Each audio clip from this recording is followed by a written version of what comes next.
What? It's a stupid ass meme. It's not even funny. I don't know why I'm laughing.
That was the closest I felt to other humans in a long time, you guys.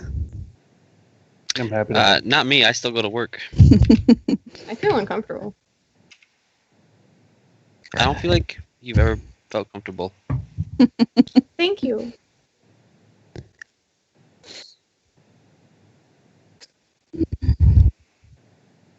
Hold on. Let me mute my mic here.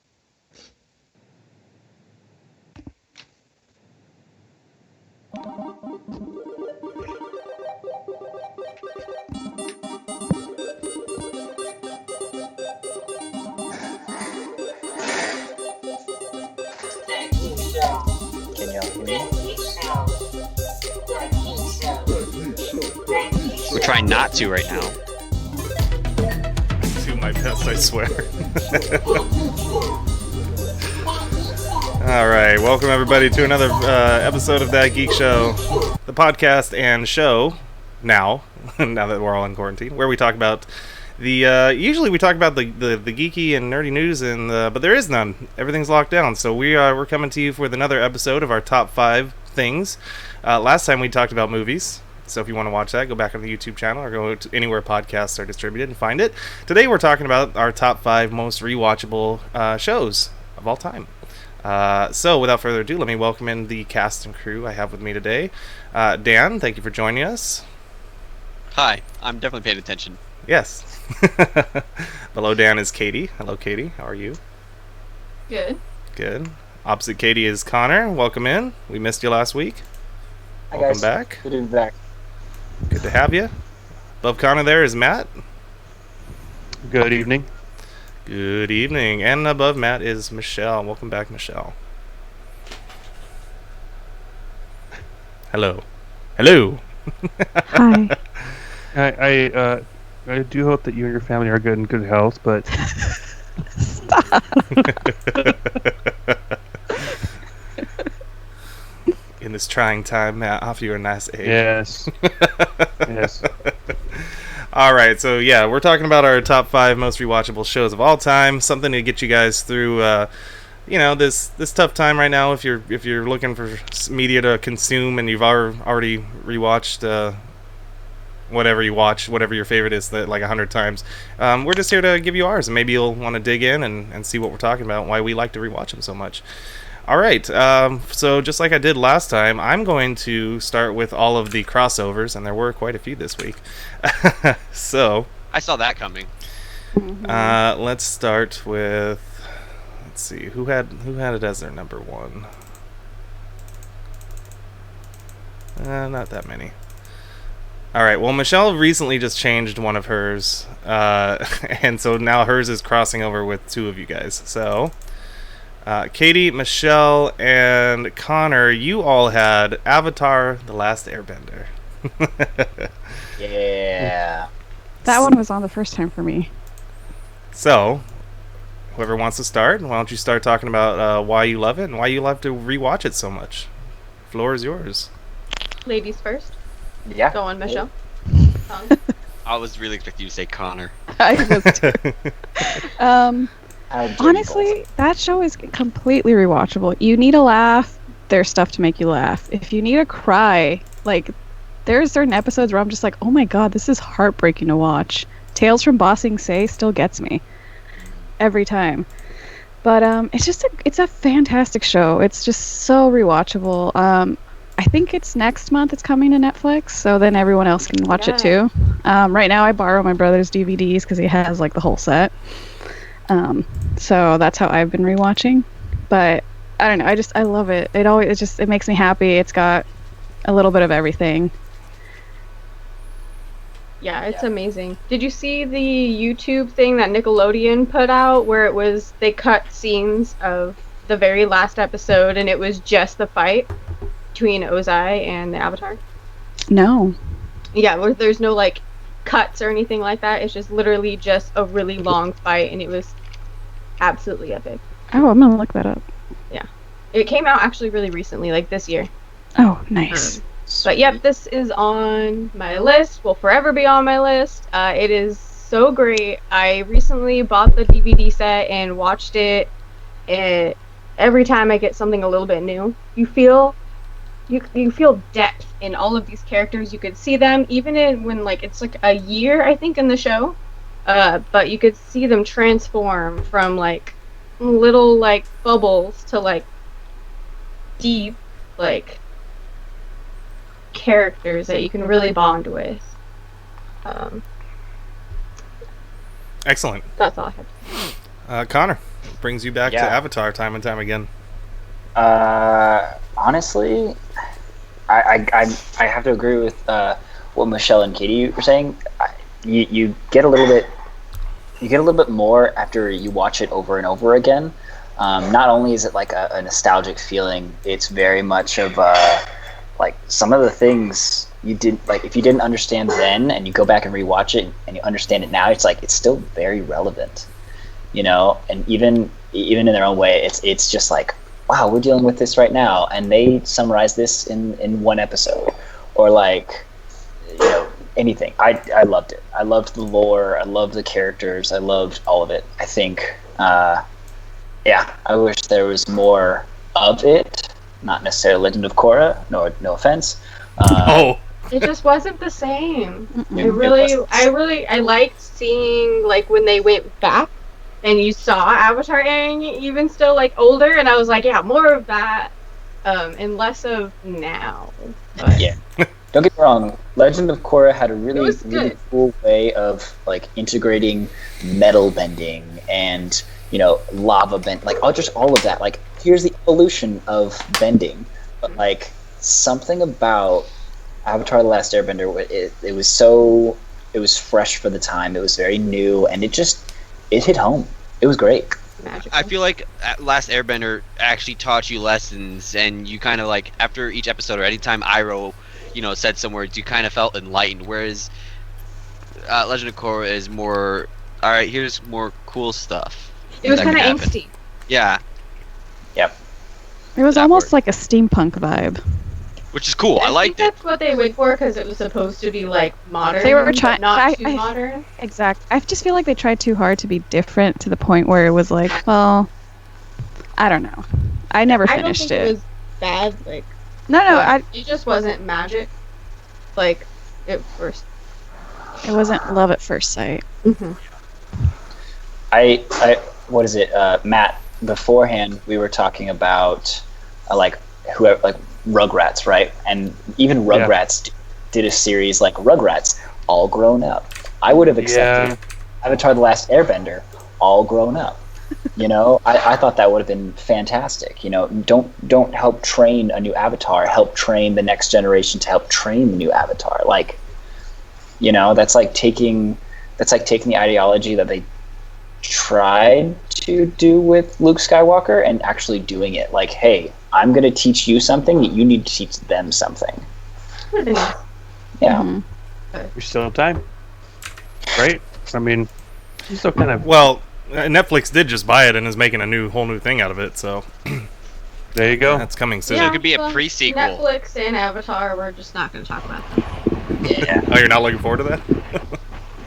No, I mean- I meant the movie. Well, Yeah, they just released the movie on Netflix. Oh, I was gonna No, say no, it's no. better than M. Night Shyamalan. So And like, cause like you could always be worse.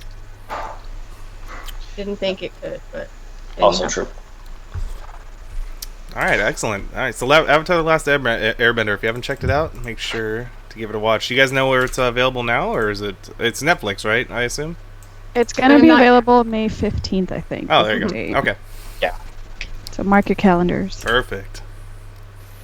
All right, moving on to the next crossover. Let's see.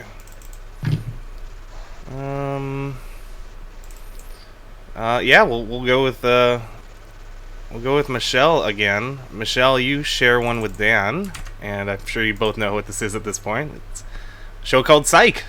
Oh, come on, man, my number one. Oh, All right, dive straight into it. go right ahead. I'll let Michelle go first. I'm ready. I'll tab this game Okay. right now. All right, let's do this. Let's show the world what they're missing out on. Psych is a fantastic show. It's hilarious. I've watched it over and over and over. I still laugh. I love the relationship between Sean and Gus.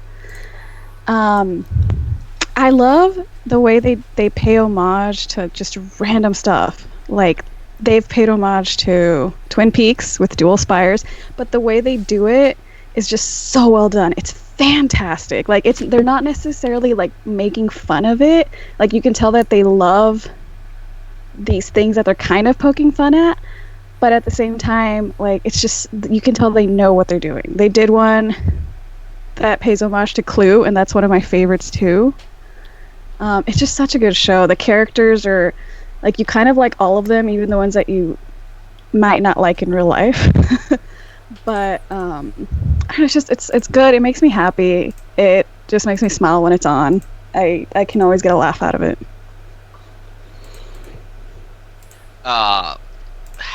Dude, I don't know. I remember when I was younger, I would occasionally like find random shows that weren't cartoons, and Scrubs was one of them, and I came across Scrubs is Psych good. one time, and everything about Psych was just constant fun, because it's a very serious show, but it doesn't feel like it. Yeah, Like, it's a murder people show. are dying. Like, every episode, someone is dying, and at one point they literally point that out in their episode. They're like, yeah, you know, you do a great job, Sean, but there's a problem. Santa Barbara has too many murders going on. Like, it feels like someone's being murdered every week, and they say it like that because there's a new episode every week. And so, like, they break the fourth wall occasionally. That shows why I love pineapples, and Pineapple Upside Down Yes, is looking my for the favorite. pineapples. They were very interactive with their fans. Like, they even came up with a contest, like, all right, you know, first one to find all the pineapples wins this, whatever. They even, I think they gave away the Blueberry, which is the car that the main characters drive. It's Gus's company vehicle. The cast is pretty diverse, and they make the main character who is Sean, is this super egotistical, I can do everything guy, and And yet he you does- love him. yeah, it is a personality of a person in real life. Like Michelle said, you would hate this guy. You would hate to know this guy. You would want this guy to get the Rona. And and Jeez. watching the show, you're just like, I don't want him to get it. I want more. He's so intriguing to watch because he's not real. But the things that made the show for me were his relationship with Gus. They're such good friends. Like, they are the embodiment of how close best friends should be. Like, I feel like they completely have 100% trust in each other, and like you can tell whenever Sean introduces Gus to someone, he'll just give him a random name, and Gus will just like act like that name that he was given. Like, hello, like I'm Sean Spencer, and this is Busta Rhymes, and then he'll just like He goes with it. yeah, he just goes with it.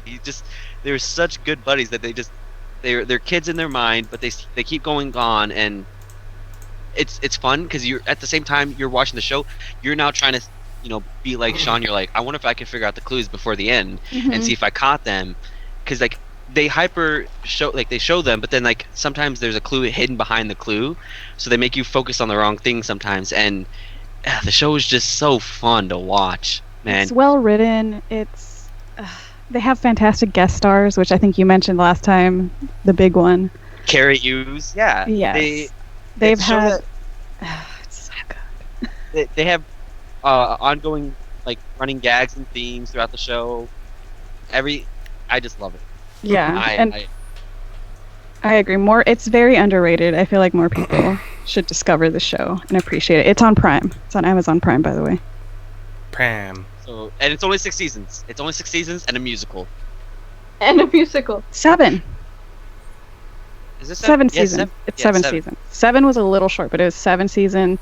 Then you get the musical, and then there's Psych the movie, which was also fantastic. And then there's another movie coming out. Yes, later this year. Wow. So you guys have time. It's pretty. They're not long seasons. It's not like Supernatural or Cops where it's like 20. 25, No, I 30. definitely remember seeing Psych. It's good. I just never like finished it, or like it was just like randomly on and I'd watch it. My sister loved it, and so I saw like I'd sat in sometimes, and it's good. But I never got the full 6 season and a movie. I think I built some Wait a of my minute. personality like off of them, because there's a moment where in particular, like there's multiple moments where like they're talking to the main character, and they're like you've like kind of tuned out and you're thinking about something else now. You're just like yeah. Yeah, I quote it a lot. It's very quotable too. Like I'm always telling Eric to suck it. But, Jeez. and I'll sing it too. I'll be like, suck it. Yes. So it's great. It's funny. It's fun. If you're looking for a good time. Eric, watch Watch what we're Psych. saying. Just watch the goddamn show. Oh, it's like I'm pulling looking for a good teeth time. to get Eric to watch a show. It took me 2 years to get him to watch How I Met Your Mother. 2 years.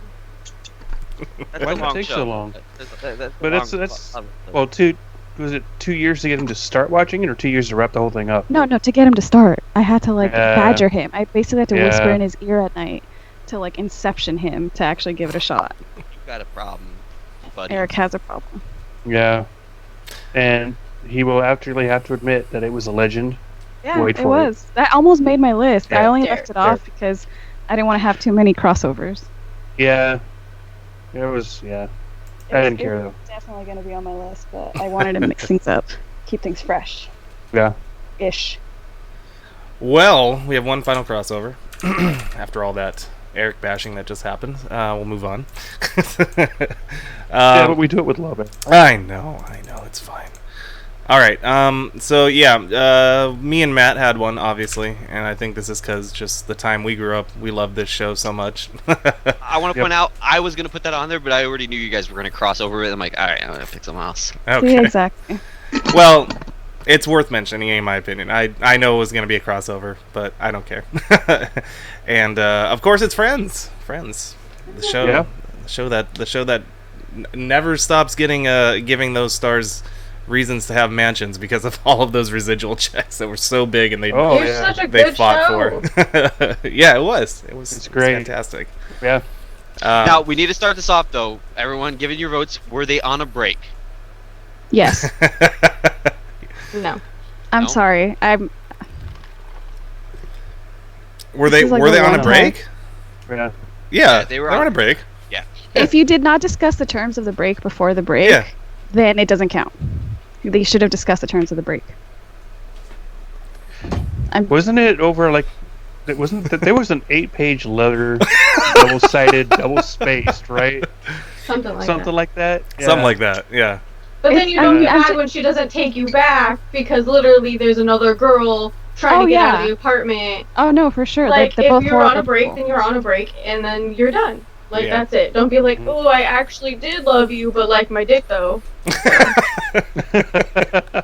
They just were not meant for each other. They were the worst couple, to be honest. And the fact that they ended up together in the end was just like, ugh. I guess they deserve each other. Those two. That was just because the fans of the show wanted it to happen. Fan servicing them, yeah. Just Really? ugh. Yeah, that's all it was. That's terrible. It was That's the one thing. it was more, you know. Good. I was gonna say, Monica and Chandler was better couple. They were. Oh yeah. I felt more emotionally attached to them because they were Yeah. trying to be a couple the entire time, Mhm. whereas Rachel and Ross were just high schoolers that never grew up. Yeah. I bond more with Jennifer Aniston.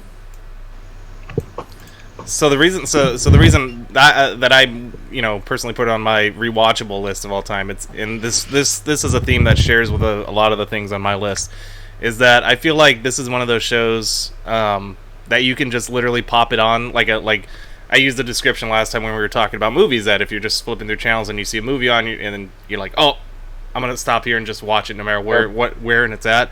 I feel like this is one of those shows, like if you were flipping through TV and it's like on a rerun and you love the show so much, and you're like, oh, I remember this episode, I'm just gonna watch it. You know, it's kind of one of those kind of shows for me where it doesn't really, it has a through plot, but it doesn't need it. You know what I mean? You could just watch any one of those episodes and just be like, oh, this is awesome. Let me have some good laughs with these wacky characters that shouldn't coexist, but they do. The whole show really kind of just the whole show lives really just on the chemistry between each one of the cast members, and it's just I mean they carry the whole thing regardless of whatever the script of the story is, and it's just fun to watch them.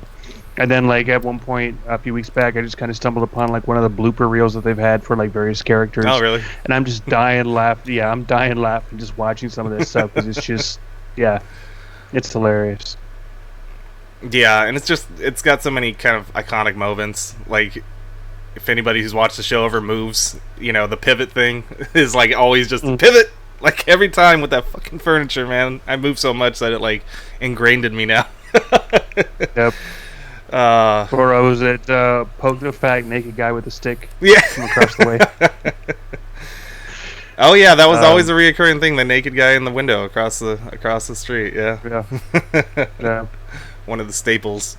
Of course, there was the Fat Monica episodes. Those were always great, where they put her in a fat suit for the flashbacks. I think the worst quote that I've grown attached to from that show, not the worst, but definitely don't use it as often as I had for a good month before I realized this is not good to say constantly to everyone, is "How you doing?" I still say it. When I first started my new job, without hesitation, I was talking to someone, and it was a guy, and then another person walked by, and I'm just like, "How you doing?" And just oh no. Yeah. And they stopped. And they said they just stared at me. I'm like, "I'm sorry. I've watched a lot of Friends. That's amazing. it's just an innate reaction now." Right. Like, Joey, you're not supposed to hit on the bride on her wedding day. So, for those who've seen it, who's your favorite friend? We have to ask. It's a BuzzFeed question. Joey. Oh, yeah. Chandler for me, for sure. Rachel. Yeah. Rachel, really, Katie? Nice. Well. Yep. Who's your favorite guest star on that show? Ooh, there's so many. Tom Selleck. You know Tom what? Selleck's. I'm I'm gonna go Paul Rudd. Let's say it's Jon Favreau. Jon Favreau. Oh yeah, as the MMA boyfriend. Yeah. I'm upset that he got written out, because honestly he was, I think, my favorite option for Monica besides Chandler. Well, could have always had Paul the wine guy. No. Yeah, so lots of awesome guest stars on that show that came through over the years. Brad Pitt, another one. Yep. So, just a great show. I'm thinking Bruce Willis was probably the best. Oh, Bruce Willis, yeah. He was the dad for one episode, Yep. but he was all scary. I don't remember whose dad, but he was there, and it was Bruce It Willis. was Ross's girlfriend's dad. Ross's girlfriend. Yeah. Yeah. The college student. Okay, you know what I'm talking about. Did anybody have a favorite episode? I just like to see the internals between all of us who've seen it. Per episode. Thanksgiving? The turkey? the turkey episode is all time. Like the turkey bowl. I still do that dance sometimes. Whatever. Oh, the little. Yeah. Put the turkey on Mine the head. was the one where Chandler kisses everyone when they come back from London. Yeah. When they're still trying to hide, so he's like starts kissing everybody, and they're like, "Is it some European thing he picked up?" I think my favorite is the one with the super fan that's like thinks Joey is really Dr. Ramore. Oh, I just watched that one recently. Yeah. That is such a good one. That's like season 2 or even season 1. and so like everyone like at the end like their best way to like get rid of her is like he's actually his evil brother or something like that. Not Drake anymore. It's like someone else, and they just like go along with it and just get super dramatic. And he's just like, oh, like his Joey realization thing. Ah, I love it. Yeah. Oh, that that GIF. Yeah. There's also one of my favorite frantic episodes that was like also kind of like nerve-wracking to watch, even though it was funny. Was the episode when like 3 people knew that Monica and Chandler were like sleeping together, but they each didn't know that they knew. Oh my god! That was one of the, and everybody was just like all confused. I was like, somebody say something! I can't take this anymore. But The one where Comedy Phoebe gold. tries to seduce Chandler. is yes, that Yeah, that's good shit. oh, classic. See, my mom and my sister would watch that almost every week, and that's how they would bond. Oh, that's nice. But I could never really get into it. So like, you know, I'm the son and the brother, so I'll come down and I'll watch like an episode, but I won't be paying attention because it's just not my jam. So, Yeah. But it was funny for, you know, the bits that I did watch. Yeah. Smelly Cat, I think, lives in the zeitgeist now forever. Of course. Holy cat. It's on iTunes for like What 20 are bucks. they No, feeding you? won't say I didn't buy it. I'll say I didn't buy it. So yeah, I mean, anybody who's anybody's probably seen some sort of Friends. But if you're out there and you still haven't, give it a shot. It's on. Oh, I don't think it's on Netflix anymore. Now that I think about it, is it? It's over on. Where is it now? Did it get Is moved it, over to HBO Max. Yeah, I think it's gonna be an HBO Oh, Max well, thing now. Yeah.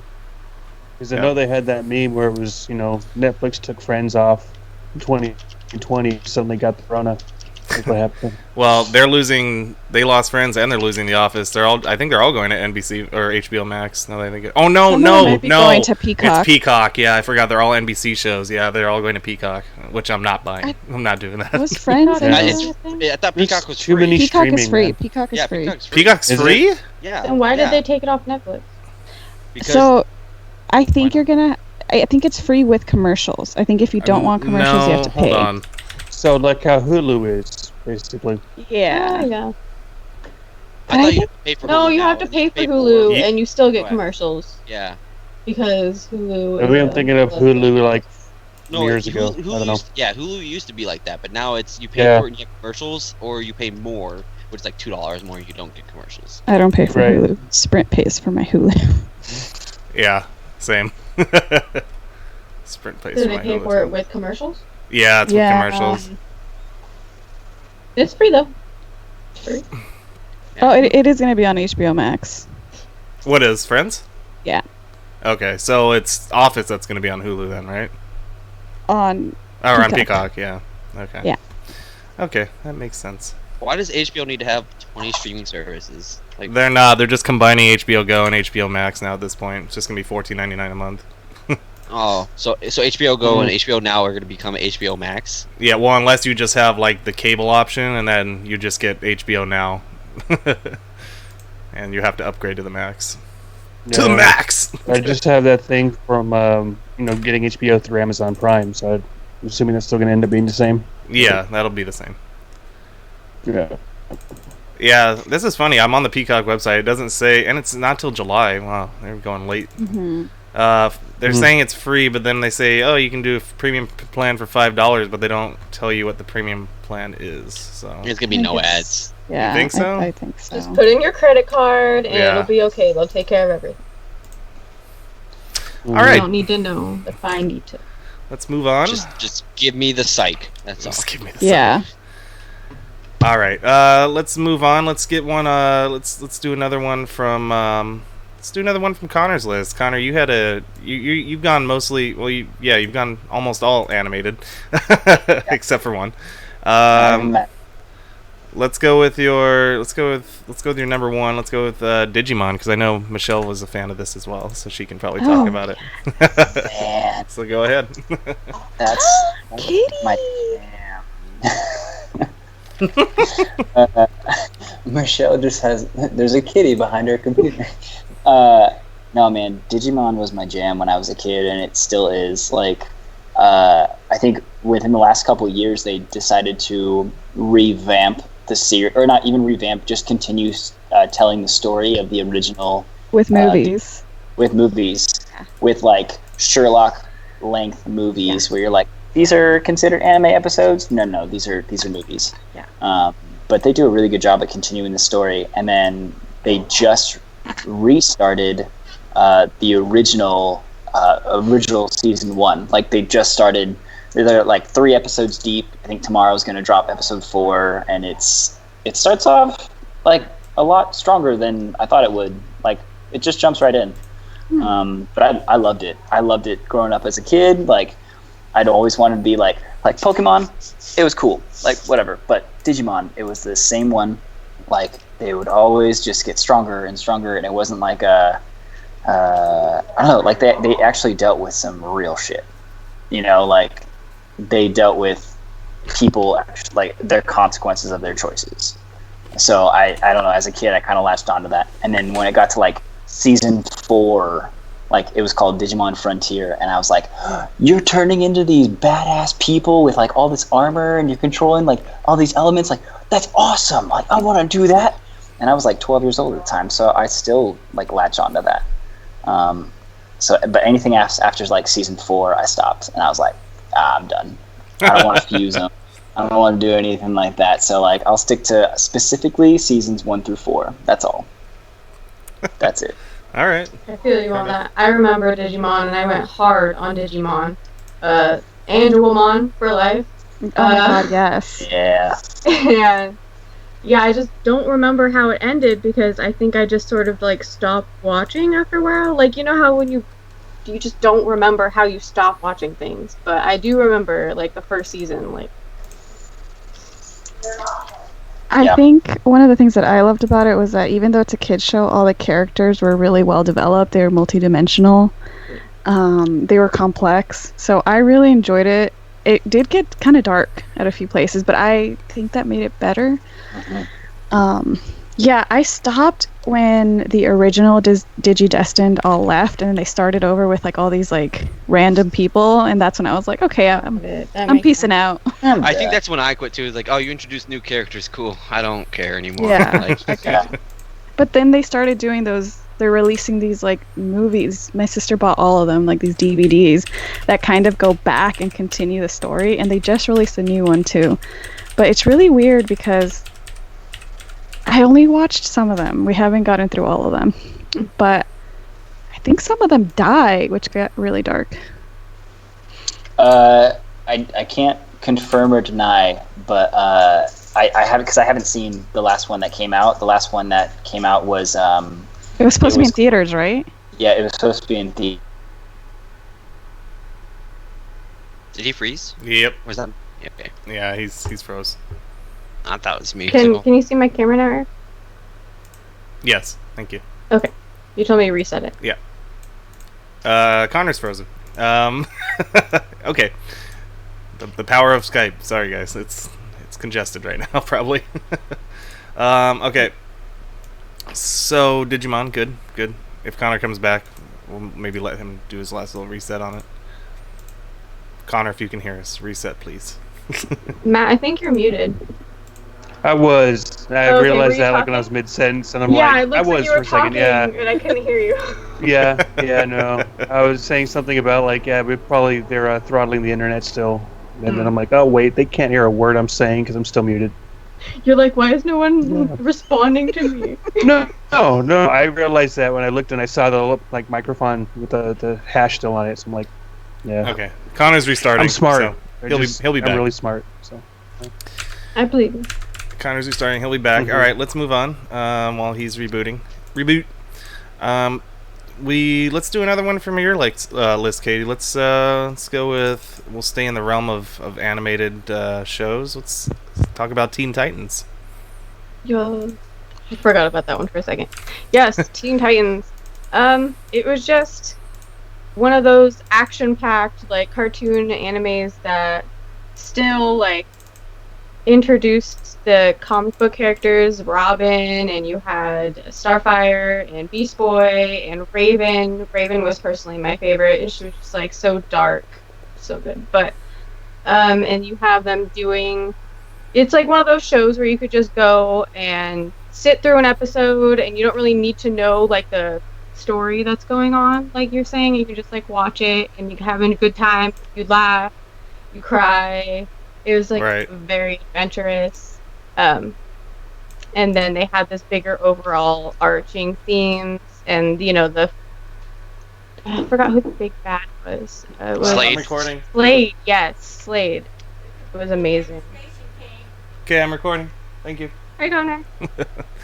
Is Connor back? Hi guys, I'm back.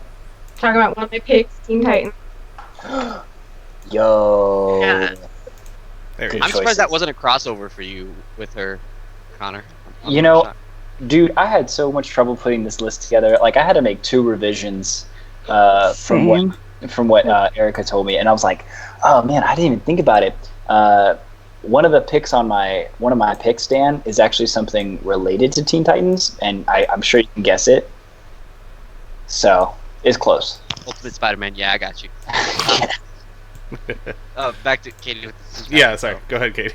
No, it's all good. That was basically it. It was just really good, and you could even watch it now. Like it's like the animation style is still there. Like everyone who worked on it really loved. You could see they loved the characters, and they gave each one their own sort of like overall arc and backstory and conclusion in most cases. Although I feel like they didn't do it justice because it just sort of like ended. They did like a movie and then it sort of just ended after that. And we're not going to talk about the cartoon Teen Titan whatever. Teen Titans Go. Yeah, we're not going to talk about that even if it was good. I'm not talking about that one. I'm talking about the original. I like what was the movie that came out? The Judas Contract? Oh, those have nothing to do with the old Teen Titan cartoon, though. Oh, okay. Nothing.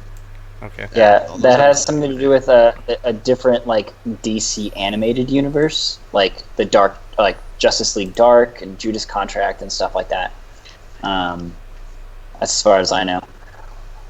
Katie, what I will say about the Teen Titans Go movie, I didn't see it. I didn't care for it. I don't care for that series. Mm-hmm. But I did hear, spoiler, at the end of it, they made some kind of reference. No, they did. It was a whole episode. Yeah, I've seen it. Oh, okay. Like a reference that It's Teen not Titans okay. could be continuing. Well, yeah, that was the that whole was like thing. 10 years ago, and I haven't heard shit. So I thought it was cool. It was Uh, a tease. Yeah. it was literally like 3 years ago, though, right? If we're gonna be real. Yeah. I think I remember hearing it at WonderCon. I think. Like, Yeah. 2018. I will say, like, I 100% agree with the Teen Titans thing. I recently actually just went back and watched the show, and when I was a kid, it felt like that show was a lot longer than what it really was. Because, like, when I went back to watch it, I was like going through it. I'm like, wow, this show actually like had a lot less episodes than I thought it was. Like everything happened so fast. But it reminds me of the Batman animated series. It's just like, just good. I don't know how to explain it. Yeah, no, I agree with the kind of thing. I think I've watched that many of times as well. It's by far one of the better DC Oh yeah, sorry, I got it. They were gonna do the final season 6 for the DC universe, but it's in limbo right now because they don't know what they're doing with the DC universe app now that they have HBO Max. So, yeah, there you go. All right, let's go to the next part here. Since we're talking about Connor, you just want to bleed right into it. I mean, you have obviously Young Justice on yours, so that's kind of in the same realm.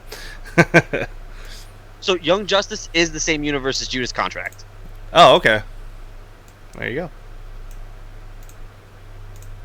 That's a lot. Connor died on us again, didn't he? He's kind of here. I see him. He looks fine on my screen. No, I'm just an idiot and I forgot to unmute my mic. Ah, okay. There we go. That's my second mulligan for the night, so okay. I can't let it happen a third. No, like, is it a part of the same universe as the Judas Contract? I didn't think As it far was. as far as I'm aware, yes, because I'm pretty sure there's a couple times where they reference all of like the stuff that's happened in the movies. Because as far as so all the movies that happened, so the Son of Batman, Bad Blood, Judas Contract, and Justice League vs. Teen Titans, that's the same universe as Outsiders. Because they talk about how they disbanded the Teen Titans at some point in Outsiders, and so like the Teen Titans kind of blend with them. See, here's the unfortunate part is I think I was watching Young Justice Outsiders, like the season 3, and then I never finished it. Same. But I never got that reference that they made to the Judas Contract or anything from Young Justice. So I'll have to go in and rewatch that. What's Young Justice about? So Young Justice is kind of like an older version of Teen Titans.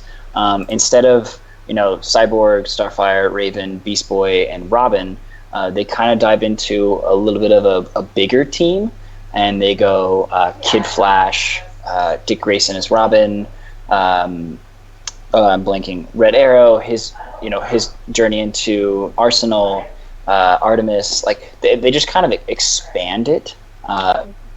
So it's a very more mature, grown-up way. I don't know how to explain. Is it similar to it's Justice like, League Unlimited? Where it's like just like a big universe and it's kind of dark, but not like super dark? Because in Outsiders, you literally get every single character that's in the DC universe. So, a majority of the sidekicks that in the comics grow up to kind of be their own thing. They are, but they're not in the Justice League. The ones that you'd expect to be in the Justice League. The only one that is in the Justice League is Cyborg.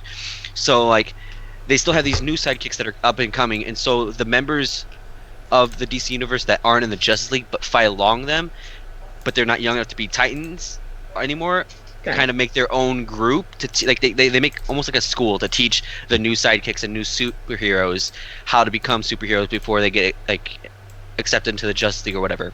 And so you have Dick Grayson as Nightwing and Starfire kind of teaching them all along with Black Canary, and you get characters like Blue Beetle who comes in, you get Bumblebee, you get a more fleshed out version of where Blue Beetle came from, the newest Blue Beetle, and you get a thing for oh wow, Martian Manhunter has a niece, and this is her backstory, and Connor Kent, who is Superboy, gets his backstory fleshed out, and you dive into Cadmus, you dive into Sportsmaster and the League of Shadows, and not the League of Shadows, League of Villains.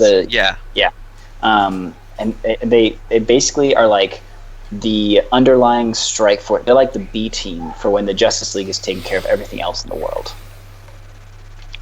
It's great. You really get so many different types of heroes, so many personalities and diversity within that whole show. There's going to be a character you're going to resonate with and and they're not necessarily going to be some side character you're only going to see once or twice.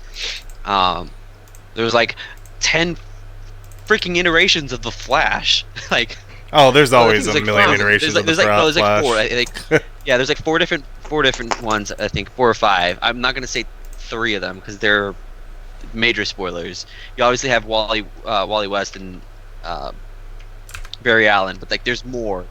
So like one of those flashes, you're gonna like, all right, I hated the other ones, but I like this one. Yeah. I'll have to look at that. Yeah, I definitely give it like a 3-episode chance, and like just kind of take it the first 3 episodes and be like, okay, this is something that has like might have potential, and if you think it does, keep going. It does it because it does get better. It's on the DC app. Yes. Yes. That's what I was just gonna ask too, because I got a friend of mine's been telling me for a while I need to watch that. So Yeah. No. 100%. Second friend that tells you to watch it, do it. Third okay, friend. I think I will. Okay. Well, I guess it's an overwhelming majority.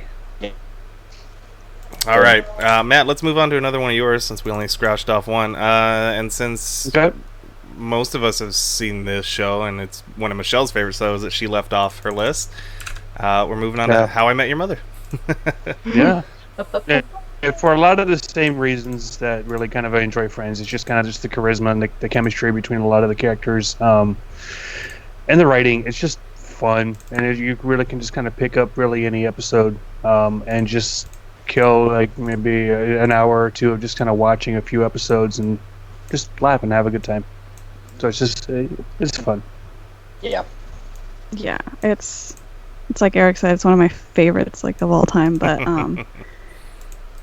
I like that it's pretty well written, because with sitcoms you don't always get that. A lot of times you just kind of get like, okay, we're gonna be funny, but like nothing more. This one they had to flesh out a lot of stuff, and even though yes, we all hate the ending,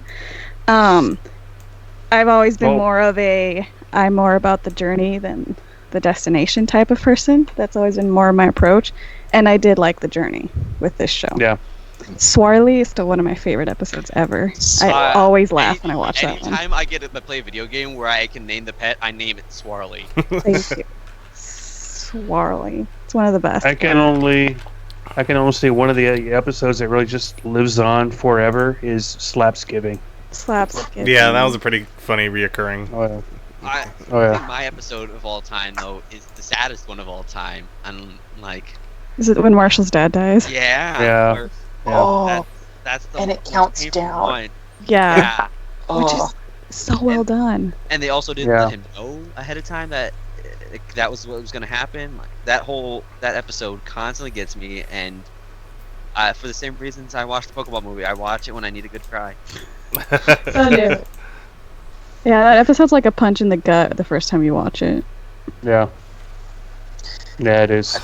I feel like anytime I leave a group gathering with my friends, I always think, man, I'm leaving early. Am I the Blitz? Dang it.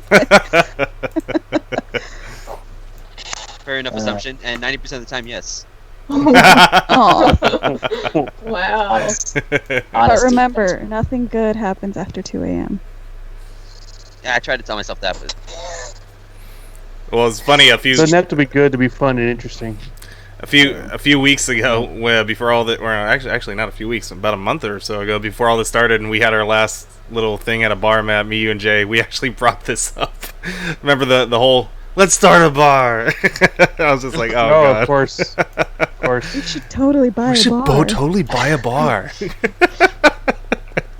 Oh yeah. That and the one day we will too. The hot to crazy ratio. That was another. Will you name it puzzles? Oh yes. Yeah. The text. Mm-hmm. The sacred text. Yeah. So the playbook. The playbook, yeah. Good shit. The bro code.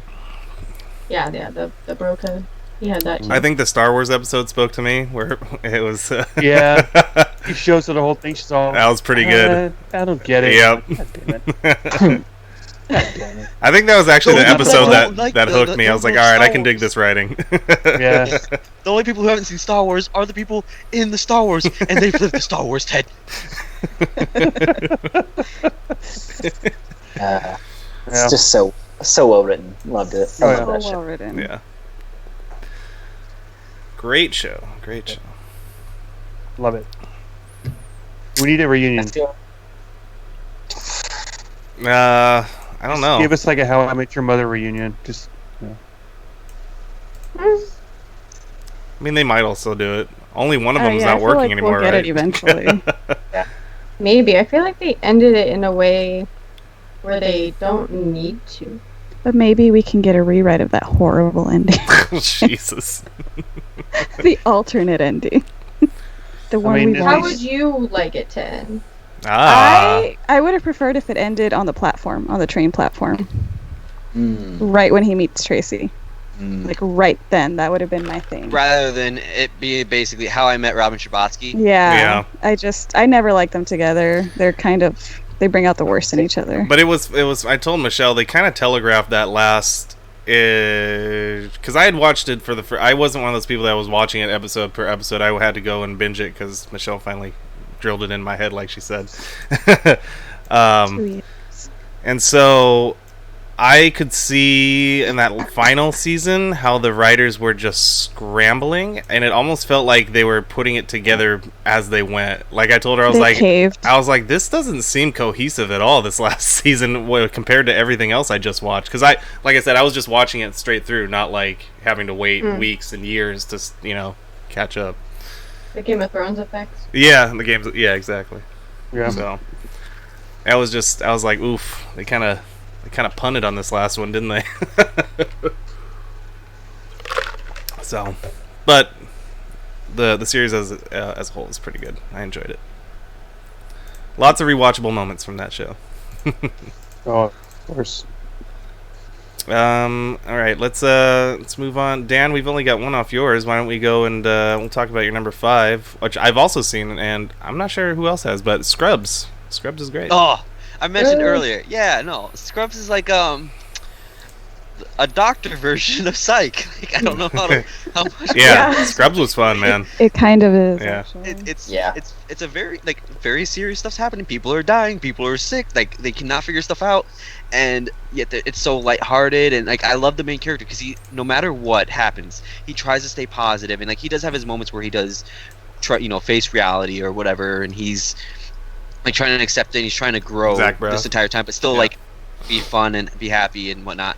But then you have like characters like Dr. Cox, who majority of the show you hate him. You're like, all right, he's an absolute asshole. He's a character you just absolutely hate. But then you get I actually liked his character a lot. Well, no, I thought he was hilarious. I like for that, but like I still hated him. His constant demeaning of JD the entire time. Like you could be going about this differently. I was constantly thinking, but then you get to the whole arc with the bad organ donors that involve him, where he hurries up to get donors because he's like, I got donors for these people. I'm gonna save them all, and they're all bad donors, and so the people that he tried to save all die, and he just goes. I remember that. He goes in this severe depression. Like I thought I was right. I wanted to save them so bad that I rushed this, and their lives. Like it was at that moment that I realized like I fucked up with hating him.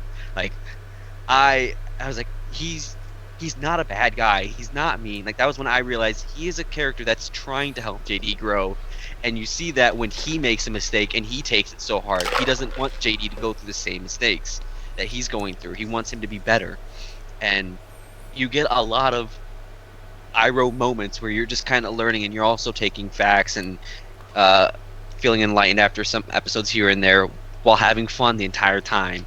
And there's a lot of jokes in it that now probably wouldn't do so well, because there's some very like racy moments, like when Turk is like white faced and he's drinking milk and he's offering like that's like a moment that's like I don't know how that would stand. No, like, not today. Yeah, but overall the show is like still just so good. I never like I said, finished it. How did it end? Did it end pretty good? I never. Yeah. So and then they kind of have like a couple of after seasons. I was gonna say it ended, and then it's no longer the main Scrubs cast. Like you have, I think, Dr. Cox. Scrubs the Next Generation. Yeah, it's like Scrubs the Next Generation, and those characters were like, man, it was just, I don't know why they did it. Because money. You would think they would money. Do it. So I want more JD. I want more Turk interactions. I want more Dr. Cox. But JD's not in it. Turk is barely in it. You have Dr. Cox in it, but he acts like Kelso the entire time. And because they turned Sacred Heart into a school, basically a medical school rather than just a hospital. So like those last couple of seasons / Next Generation, I just wouldn't bother with them. But Gotcha. It doesn't count. That, yeah, it doesn't count. Yeah, it doesn't count. Janitor is probably the best character though. Dr. Jan Hands down. Etor. That's right. I loved it because like he's completely doing the most legal thing in the world like all the time, which is impersonating a doctor, and they just like, what are you doing? Is like nothing. They're like, just go do whatever it is you're doing because you're clearly not being a janitor. Matt and Connor. No, yeah, I've got you guys blanked until you talk because your screen is resizing so much. It's so bad. So Copy that. Trying to fix it. Okay, am I showing up now? Or do you need me to restart no, my camera again? No. As in, like, it just did it to mine, actually, so I have to reset mine. No, like, I don't know what it is, but, like, whenever your guys' resolution changes, because I'm assuming you're in an area where it's a lot of bandwidth going back and forth, like, your window will literally resize back and forth, so I just blanked you guys until you start talking. Okay. Like, I'll put you back on screen when you start talking. Okay. Copy that. Yeah. All right. Let me see if I can get my screen back on, because for some reason it just went out. There we go. Also, like, I said Scrubs is the doctor version of Psych, but like, there's a reason why like Scrubs is 5 and Psych is 1. Like, there is a big difference. Gotcha. And like, if you watch Scrubs and you're like, I like Scrubs, then there is absolutely no excuse in the world to watch Psych, like to not watch Psych. All right. Just saying. Just watch Psych, please. I told you I never finished Scrubs. I've met like 4 other people that like watch it. Okay, well, you said please, so I'll watch it. But only because you said please. That's the only reason. Thank you for saying please. Please and thank you. Please and thank you. I have to And wait I to hope say your thank family you. as well right now. Exactly. All right, let's go to next one on my list here. I feel like Matt will have a little bit of input on this. Maybe you guys do. I'm not sure. But this is honestly this is my favorite show of all time. Like, bar none. I could watch this any day, anytime, any episode. Except maybe the last one, because that one also, it's like all these shows, man, they just can't stick the landing. I don't know what it is. But I'm talking, of course, about the cult classic Seinfeld. Yeah. Wait, what? Oh, that Seinfeld. last episode was shit. Yeah. Yeah. That So last episode was shit, but yeah, that is another one you can just turn on and just watch any episode. Literally, that's the whole premise. yeah, it's a show about nothing. It's a show about nothing. It's a show about nothing. exactly. And I think that's why I loved it so much. I discovered it literally in my my teens when it was just redoing. I don't remember if it was ramping down when I started watching it, and I was just catching it on like the reruns. And I think that was the point of it. Was like I had no idea what was going on, but there was like no plot at all. Like it was just these random people and their random lives every day. Like it was so fun and kooky and wacky, and it's got some of the most iconic moments in all of TV history. The soup Nazi. Yep. No soup for you. Yeah, like you just say that and everybody knows what you're talking about. Like it's just, of course. Pagliacci. oh yeah. What's his name? Babu. With the no. But I'm blanking on that one. I don't know why. yeah. It was the one where he tried to help the guy open up his Indian fusion restaurant.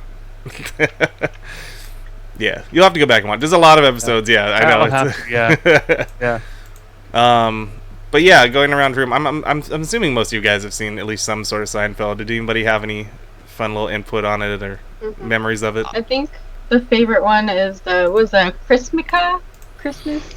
Oh, the Christmas for the rest of us? No, the Festivus for the rest of us. Yes. Thank you. Festivus. Christmica was yes. the OC, man. It's another one of my. I put I that didn't put. one every now. Yeah, where you put the steel pole in the middle and you air your grievances, and then you have a test of strength. Us. Festivus for the rest of us. Oh, it's fantastic. Yeah. Yeah, that was the same one where Kramer was finally got a job at a bagel store, but then quit because he couldn't take off for his new religion of Festivus.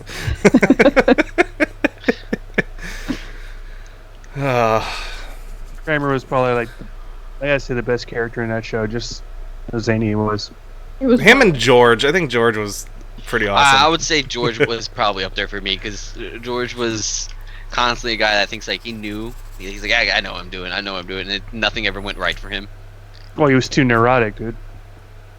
Except for like, there was a lot of times where he would just, coin the term, he would fail upwards so much, and it was just so hilarious to watch. Yeah.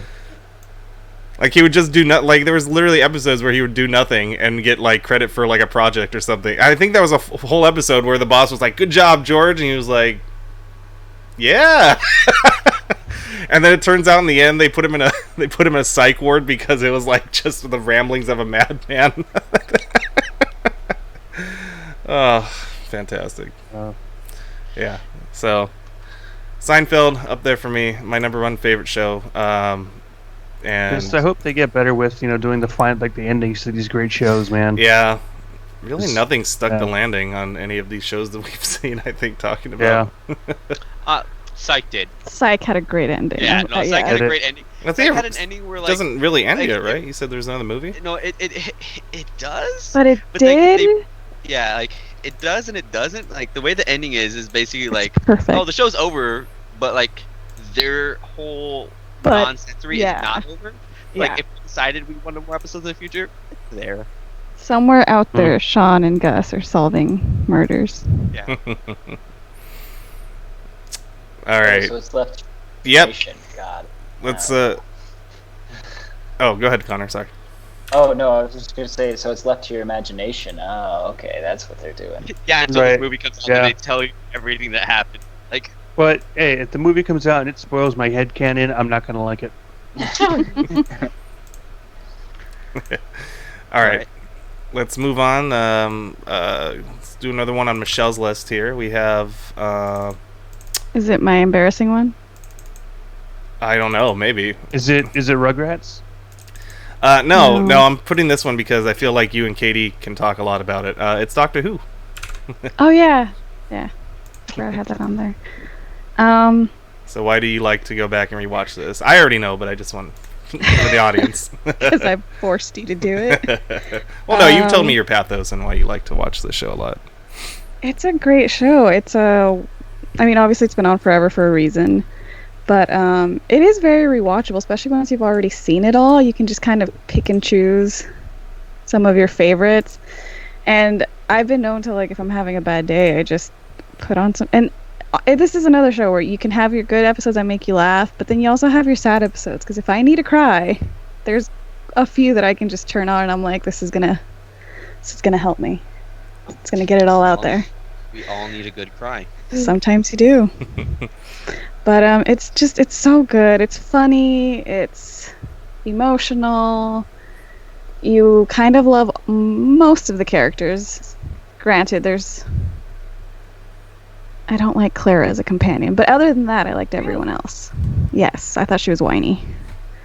But for the most part, all the characters are really fun. You kind of feel for everyone, even the ones you don't like. If you don't like any, you still kind of are like, damn, I feel for you in this moment. I think Rory's my favorite. Oh, Rory's great. No. It took me a When they while call for me to like him, though. the episode where they called him like the 1,000-year centurion or something Wait, like that. wait. Don't give away too much though, because Eric has not seen season 6. But you're good. Yeah, no, I just his nickname like that was like when I saw that every episode. character. I know what you're talking Yeah. about. You know what I'm talking about? Yeah. Every character in every show like that I absolutely hate at some point has a moment where I'm like, all right, I love you now. Like, you're my favorite. Like, Yeah. So it's just, I don't know. It's just it's great. I mean, I have a weird obsession. Like, my one and only tattoo is a Doctor Who tattoo. So there you go. That's how deep my love runs. Definitely one of those shows you can latch onto and it'll get you there. Yeah. Whatever you need. when I first got into Doctor Who, I I was a girl that I liked, and she loved it, and I was like, all right, you tell me to show. Yeah, I did. Gee, this sounds familiar. I saw it on Netflix one time, and it was like the older seasons, and I heard people rave about it. I'm like, I don't give a shit about this. This is like in the 40s or 50s. It looks like 60s. Yeah, that's why I didn't watch it Yeah, either. it's all black and white. Yeah, Those are I the only didn't Doctor care. Who episodes I've It seen. looked so bad to me, and I'm like, I don't feel like dealing with this, and it's British. Like I'm. It's British. It's British. Yeah. It's British. It's a mark against it. No. Yeah, and so finally this girl was like, "Oh, I'm a big Doctor Who fan." I'm like, "All right, well, I'm gonna go ahead and watch it now." And she's like, "Well, you gotta watch, was it Midnight?" And Midnight. That's a good and one. then what was the other one with the Don't Close Your Eyes? The first time you meet. Don't blink. Don't blink. Yeah, Blink, don't yeah. blink. That was Those the are the first first two episode. episodes. Sounds like a horror Yeah. episode. Those are the first two episodes she told me to watch. I watched them, and then I was forever like, "All right, I love this. I love this a lot." And then I stopped watching when what's his name? Not after Matt Smith. Oh, Capaldi? Yeah, Peter Capaldi. I haven't caught up since Peter Capaldi's come into place because Capaldi was good. Yeah, I ended up really liking him. Yeah. The first season we were a little like It was a little but shaky. It was, Yeah. yeah, but it ends up being a really, really good Doctor. Yeah, he grows on you significantly, I think. Yes, and him and River, so good. Yeah. River. Yes. Love River. Love River. From what I've seen so far, I've enjoyed it. There are certain seasons I like more than others. Like the first season that Michelle had me watch, I was like, You don't skip this 9. is rough. that's the one I didn't liked watch the 9. least. Like I said, like Yeah. least because I still liked it. Yeah. It was definitely the hardest season. to Yeah, watch. that was the It was hardest the one hardest to to get watch. through. I was like, But I think out of respect, I don't skip 9 when I introduce people to it. And it does have some good episodes. The Doctor Dances is a really good episode. There's The Are You My Mummy? That's a great one. There was another one in particular from that one that I did enjoy, but like overall, that was definitely the hardest. Yeah. Like anyone that's listening, if you're going to go through and watch this, you have to watch it. But like know that, it gets better. yeah, it gets better. The first episode is really hard to get people over. That was the one I watched That like was so hard. 10 years ago, and I was like, I'm not watching the show. I know. It's really hard to get people That past mannequin that first one, episode. oh my It's so god, it was bad. so bad. And the farting aliens, was that so was bad bad. too. But eventually, you get there, and you were rewarded with David Tennant. Yeah, David Tennant was awesome. Yeah, he was good. And even Matt Smith is great. Matt So Smith far, is probably I'm- tied with him as like yeah, so far I'm I I love liking. Matt Smith's art, like the way that they did it. fantastic. So yeah. far, The I'm liking story him that he the got. best. So the writers, I feel like, were just like Yeah, it's on good. their game. The ones that I've seen that from his arc so far are like the best written shows or best written episodes I've seen. Like they're That's really, it. Yeah. they're really like concise and like it tells a really good story. And it's really good sci-fi this season too. I was like, oh, this is science fiction and a half right here. Like we're getting into it now. Yeah, So I'm it's digging it. Just if anyone has not seen it, watch it and let your geek flag fly. Just go for it. Just dive in. Yeah. I think Let when yourself- when I first started watching, so this is gonna be like a fun like awe moment maybe, I don't know. When I first got to Matt Smith, and the whole bow ties are cool thing, that was when Connor and I first started becoming like best friends. Aww.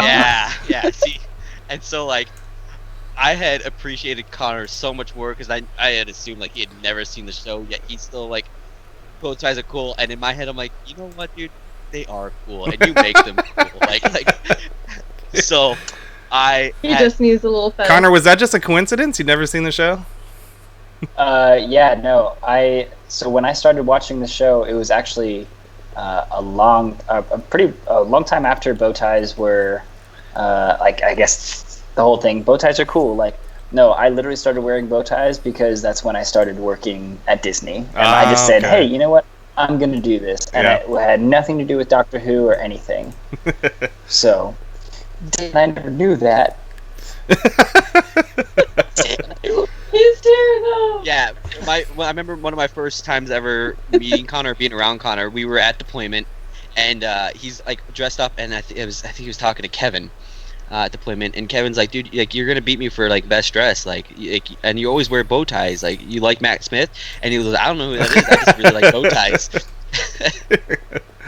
Wow. Yeah, I didn't know Anytime someone tried to make like a Doctor Who reference, they're like, "Hey, bow ties are cool." I said, "Yeah, they are." And I walked away. I was like, I have no idea what you're referencing right now. Like, everyone keeps saying this. Like, I know they're cool. That's why I wear them. Like, I'm really fucking popular. Like, wow. This is like the Geo thing when he was at WonderCon with us a few years ago, and somebody mistook Oh him my for God, for a yes. cosplaying somebody from The Expanse. From The Expanse. he's And like, it's funny what 'cause is I that? watched the show, and then I looked at Geo, and I was like, "You do look like the guy from The Expanse." These just happy coincidences we find at conventions. Good times. All right, let's move on to another one here. We got some of the big ones off the table here. So, Matt, since you wanted to change your answer, you said. Matt, is Matt here? Yeah, I had to unmute. Yeah. Yeah, so I was gonna go ahead and change we'll do one of yours those next because yours now leaks. Yours now crosses over with my number one, so or number two. Sorry. Oh, Yeah, oh, does it really? yeah. So if you want to So talk you just about want this, to do it now? yeah, why not? I mean, Okay. since you changed it to one of mine, might as well just cross it over. Oh, well, I didn't know it was one of yours. It's so, okay. It happens. That's the fun so of it. my original pick. Yeah. My original pick was actually going to be the 1960s Batman show. Just because it was one of the shows that I used to watch a lot when I was a kid, in a grandparents' house and that sort of thing. But when we're having this whole conversation and in the middle of the episode, I decided to change it to the animated series Batman, because that's another one that I can just turn on anytime and watch, and I love that series. Primarily the first season, before they kind of changed it to I think it was like the Adventures of Batman and Robin, sort of. Yeah, it really I think didn't. That season it 2 was. and 3 It's was so changed weird that. to go back and try to find it because it's like, it's just like 2 seasons, but they're like 50 episodes each. Yeah, yeah. And so they kind of spread them out over the years when they were doing it back in the day for like afternoon TV, after school TV. Yeah. Yeah. Yeah, no. So that's definitely one that I love being able to kind of pick up and watch. I could talk about this all I always day. remember yeah. For some reason, I always remember this one episode, and I can't find it for the life of me today, but when Batman's fighting Scarecrow, and I guess he's on top of a Zeppelin or something, and Batman's trying to, I guess he's dosed with the fear toxin, and he's seeing some like floating skeleton or something. I remember that from watching it as a kid, but I can't find that episode today. It's hard to parse through the episodes. I have them all on a thumb drive, actually. I won't tell you how I got that thumb drive, but I have them all. A bird brought it to you. Yeah, Legally. we'll say that. Yeah. Yeah. I will say they are on there from a DVD copy that I do not own, but a friend of mine owns. So theoretically, these are his, and I'm just borrowing them from him permanently. No. But yeah, no, I love Batman the Animated Series. Some of the best. Yeah, man, the animation still holds up to today. Like that style that Bruce Timm brought to the show, the artistry and stuff like that. The original, let's just say, the original creator of Harley Quinn, one of the biggest comic book characters of all time now. We wouldn't have her without this show because she wasn't even a comic book character. Mm-hmm. I don't know if a lot of people know that, but it's a fun fact. Mark Hamill is the Joker, probably topped my second favorite Joker of all time. Next to Heath Ledger, Yep. probably A1, A1B for me. Just Yep. his iconic voice and the fact that he still reprises it now, like throughout all the years, like even in the video games and stuff like that. It's amazing, man. It's amazing. It's everything's amazing about this show. All the villains, the cast of villains, his rogues gallery, man. Yeah. Two-Face, Killer Croc, dude, the Penguin, like the way they were all just portrayed and animated, like it was so good. And every episode was like its own little mini adventure, except for those rare moments when they had like a 2-parter and you were like, oh damn it, I have to wait till tomorrow when they were airing them live. Yeah, it was cool. I always kind of liked that, just the style of the whole thing too, with it being almost like 1940s noir. But like with modern technology, like that's how cool it was. Like very noir, but it was like it had all of like the modern. I don't know. I guess I don't even know what you would call that style now. Like it's cool. I don't know. there was one episode in particular, I can't remember what it was called, but it stood out to me because I watched it when I was, like I said, I watched this when I was a kid. And again, this is an animated show, but there's a lot of adult themes in these like episodes if you remember back. Yeah. So I remember, I think I was a little too young for it, and it kind of like scared me at the time because I was like, I don't understand what's happening. But it was the two-parter episode when they were turning when Batman stumbled upon this organization that was like turning people into like cyborgs. Do you guys remember that one? That was so weird to me. I wasn't ready for it because I hadn't even seen like any like real sci-fi at that moment, and it was crazy. Yeah. Yeah, wasn't that like he was? There's a big supercomputer. Yeah, it was like the big eye, like a big. Yeah, remember that one? That was so weird. Yeah, it was replacing everyone in Gotham with like cybernetic creations and like downloading their brains and stuff. And I was like, oh, this is crazy. I'm not ready for this. I'm only like 8. So, but yeah, that one stuck out to me, and just everything about the series I love so much. The Man-Bat episode, that was such a weird episode. That was, but yeah, if you guys have any favorite moments, you can talk about it while I transition to the next one. I can't say that I do. I have watched it, but I'll be honest, I've watched so many DC cartoons, I don't know which is from what at this point, besides Teen Titans. Like, I'll even try to remember art styles, but a lot of them have pretty similar art styles, just a little bit more updated for like newer ones, and that's the only way I can probably like tell. But even then, like, I kind of blur together. I keep thinking of Batman Beyond for some reason, and then Batman like Joker. I think Batman Beyond is probably the closest style. Batman Beyond was the sequel to Batman the Animated Series. Yeah. Yeah, exactly. It follows the same timeline. Got it. I was gonna say even though he's old then, but yeah. I loved that too. When I would come home every day after school when I was little and watch Batman. That was one of the cartoons, the after-school cartoons I watched, and it kind of began my weird obsession with like bats. No, yes, yes. This is why I blurred my background. I was gonna say she's the one who gave us all the Rona here in the U.S. man. Yep, no. All those bats. No, like I love Harley Quinn. Like I one of the first things I ever dressed up as was like I did like the full Jester costume. Nice. It doesn't fit me anymore because I was much younger when I did it. But like I worked so hard on it. I got so into it, and it was because I don't know, all the characters there, they all resonated with me, which was weird for a cartoon, but I don't know, I loved it. I think I love that version of Catwoman too. Like, I just think I love their little dynamic on screen. Yeah. Yes, it's like the little flirty, like it's great. It's still fun to watch even now. I don't know, for me I guess maybe it's just a nostalgic thing, but it is a really like, aside from the nostalgia, I would argue it's still just a really good show on its own. And like we were saying before, with a lot of these shows, why they're rewatchable, this is another one, besides a couple, like I said, they're like 1 or 2 or 3-parter ones where you could just pop on any episode, man, and watch it and be like, yeah. My favorite, well, besides Mad Love, which I'm assuming is Michelle's favorite. Yeah, that's one of the best. But my favorite episode it's called The Night We Almost Got Him, I think is the name of it. We Almost Got Him, that one. And it's the one, I don't want to spoil it if you haven't seen it, but it's the one where all of Batman's rogue gallery are playing like poker at a table. You guys remember that's a great one. So I'm not going to give away the ending of it, but that is why it's one of my favorites, because of like this whole, they're all just basically at this poker table telling like their accounts of like when they almost got Batman. Oh, I almost got him, that time you almost got him. So I think I know what you're talking about. Yeah. I do kind of partially remember that fact, episode. You guys watch. I think... keep talking. I have the board game. There's a board game.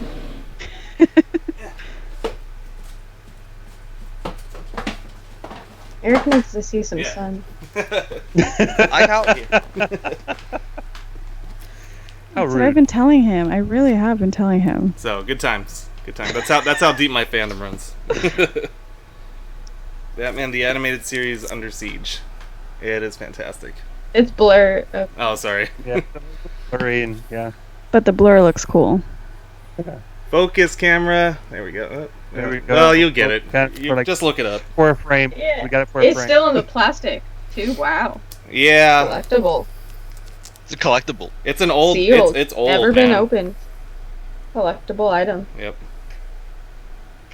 We'll have to play it sometime. We can open it.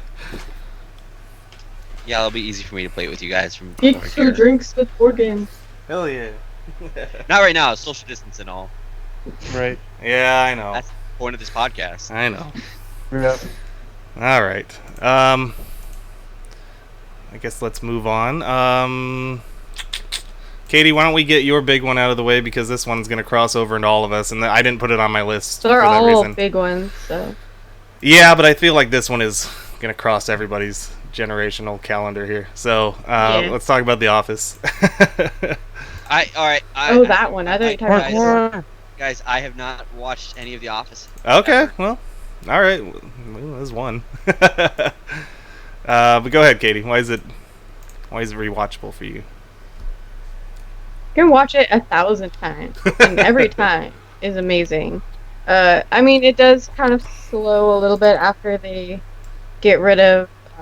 I almost don't watch that last season. Like, Yeah, you don't sort of watch the last couple seasons, but they still ended it really well because they brought him back to this episode for the wedding, And that was yeah. good. Get the little like after story thing, Yeah. and then they all like. But it is just super good. All the character dynamics, and they all like sort of grow up in the office sort of together, because you're with these people and you see them and they see each other like every day, and they even only know their office personas, like they don't really know like who they are when they go home, but then they sort of like intermingle and they go and you get to see more of them, and just the whole style of how they did it was really good. I didn't see the British office though, so this is the American office. yeah. So I mean, I figure most people. Wait. But there are so many things I wanted to say and I can't think of it now that I'm on the spot right now, but It's okay. it's just one of those shows where you really just relate to someone and then I think. watch them fuck up, Yeah. and then you be like, no, like, what are you doing? And then you just sort of like see you're like watching yourself on screen, like tell her, like kiss the girl, like do this, do that, and you're just like, oh well, it's a lot harder in real life, and it just sort of feels real as to more. Well, and for for like comedy. American TV, I think that was one of the very first shows that introduced us to the reality type sitcom. Yeah, the interview side with no laugh track. It's just Yeah, no deadpan. laugh- like it no was. fucking laugh track. Yeah. Thank God. So I think that was like kind of iconic in that way, and it broke a lot of grounds for another show, Parks and Rec, which none of us I think put him on our list, but I think should be on somebody's list somewhere. Yeah, it almost made mine too. Yeah. I thought about it. It's just I like. You only gave us 5. Yeah, I know. and it's taking a long time just for the 5. I know. I'm trying to get through them. Sorry, guys. We spent a lot of time on the beginning. But yeah, Office. I'm sure, like a lot, like in today's culture, it's very memeable. Like that, it's got a whole new life. Like Still, 10 years it later, is, yeah. I'm still laughing at all the things. So, and there's a lot of iconic episodes as well. You could always just go through and pick them out. Just do a randomizer on Netflix or wherever it goes after. HBO Max, I guess, or Peacock. I can't remember. Yeah. But yeah, great show. Great rewatchable show for sure. Dan, let's move on to one of yours that I've never seen. So, but I did see it. I see that it has Tiffany Amber Thiessen in it, so I'm intrigued. Don't know who that is. So Kelly Kapowski? Kelly Kapowski, yeah. No, dude, that's Kelly Kapowski. Okay, Said that- continue. Dude, Anyways, Dan's show is White Collar. I've never seen it, so go ahead. Dan. Oh, yes. What is it? Oh, man, White Collar. With Matt Bomber? Yeah. Yeah, yeah, okay. Yeah. I had that So- same look on my face. Huh? Yeah, okay. No. No one knows who. I don't know why. He should be in a lot more things. So White Collar is a show about a. He's not like a jewel thief. He's a con artist, and like he was a white collar criminal, which means like a big time criminal that's like for forgeries or like money related stuff. They never do a good job of explaining it. I don't feel like, but anyways, he's a character that like before the show happens, he was a big time criminal, And the show starts off with him being caught by this detective that's been tracking him down for, like, I think it's like 5 years. They say that he's been trying to track down, and the show starts there. And they realize, like, that they need to use him rather than keep him in prison. And, like, he cuts a deal with the FBI and this agent that caught him, that, like, he can stay out of prison as long as he works as a